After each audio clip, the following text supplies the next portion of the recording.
building lagi hotel lagi loi lai ra selok tu ra ni robos ke taku mayam ki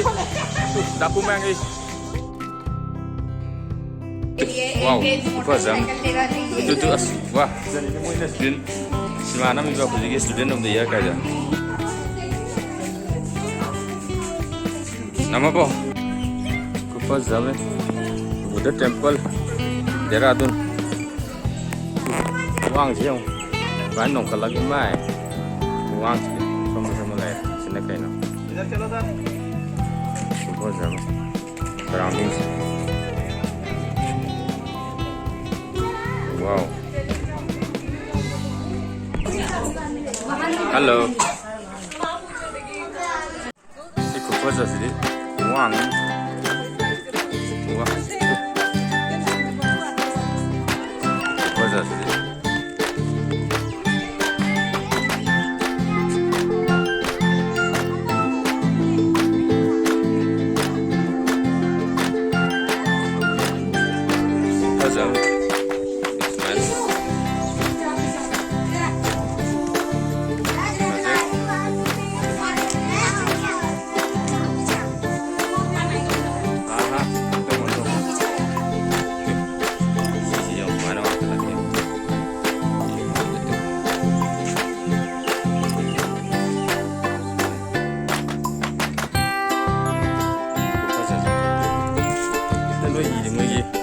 Pagi kayak gitu ya, simbolik meaning atau lain simbol kayak mana? Semayang.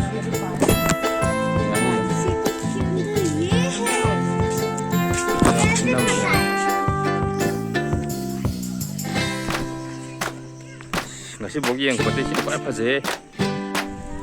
Istilah setelah magi statue sama lera, robot lagi.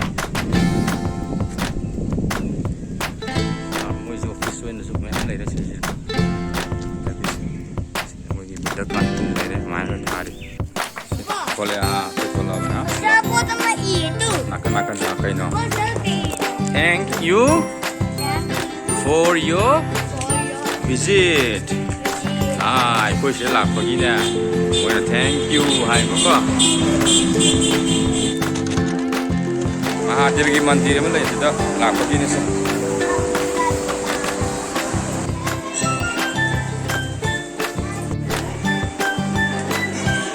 Surung bangun dari sini apa? Lai sang deh. Main lah agak sih waterfall lah ini. Main lah.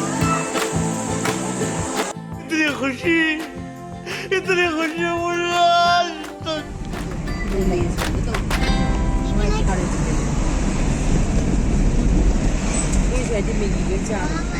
Sudah toll test ini.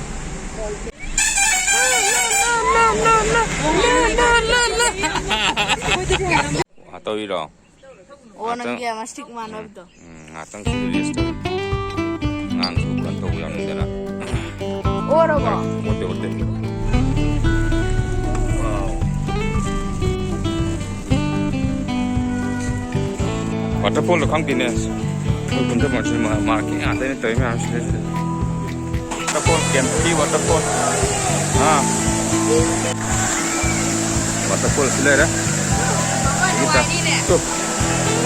Ini apa? Tahun ini apa tu?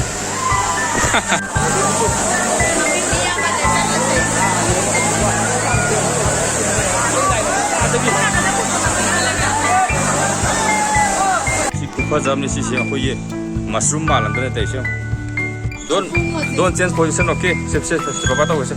Pick, aitor ke? Sip. Okay, salo. Sini. Wah. Boating. Sini company garden. Sana British no. Saramba. Company garden ko. Asa bra. Wow. Tu. Function mo kayo karaw. Surrounding siya. Lui harap apa lui guys di. Sana siya mui milai dunia aku. Milai macam siya. Kupat jam ni. Lai siya tu. Wow. Nana chalo. Nana. Ada lo. Tu. Ada lo. Ada na kakal le tu. Ha. Ada ni. Wow, sini auto pon. Wow.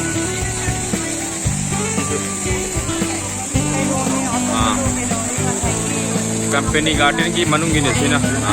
Itu fajar ini terus. Fajar. Mampu berada. Nung sudah nak, tu hal ini sih nak kah.